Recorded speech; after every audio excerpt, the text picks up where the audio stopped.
एक छोटे से बालक ने केवल 3 पग जमीन मांगी और उन्हीं 3 पग में एक महाप्रतापी राजा का सारा राज्य और वैभव समा गया। सुनिए वामन अवतार और राजा बलि की कथा। भक्त प्रहलाद के पौत्र दानवराज बलि इतने पराक्रमी थे कि उन्होंने देवराज इंद्र को हराकर तीनों लोकों पर, यहाँ तक कि स्वर्ग पर भी अधिकार कर लिया। स्वर्ग खोकर व्याकुल देवताओं ने भगवान विष्णु से रक्षा की प्रार्थना की। तब विष्णु ने एक छोटे तेजस्वी वामन ब्राह्मण बालक के रूप में अवतार लिया, हाथ में छत्र और कमंडल लिए। राजा बलि एक महान यज्ञ कर रहे थे और मुक्त हस्त से दान दे रहे थे। नन्हे वामन उस यज्ञ भूमि में पधारे। दिव्य बालक को देख बलि प्रसन्न हुए और स्वर्ण, भूमि, गांव, गौए जो चाहें मांगने को कहा।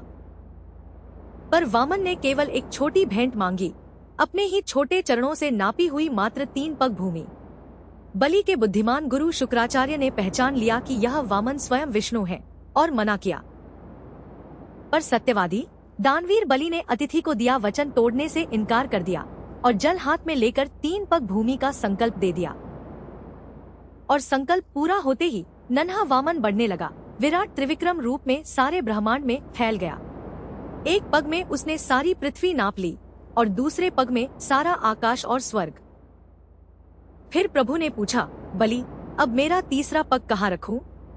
विनम्र बलि ने प्रभु को पहचान लिया और आनंद से सिर झुकाकर बोले, हे प्रभु, तीसरा पग मेरे मस्तक पर रखिए।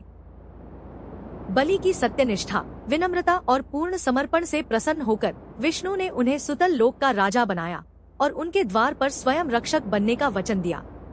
भगवान शक्ति और वैभव से बढ़कर सत्य और समर्पण को महत्व देते हैं। ऐसी कथाओं के लिए फॉलो करें।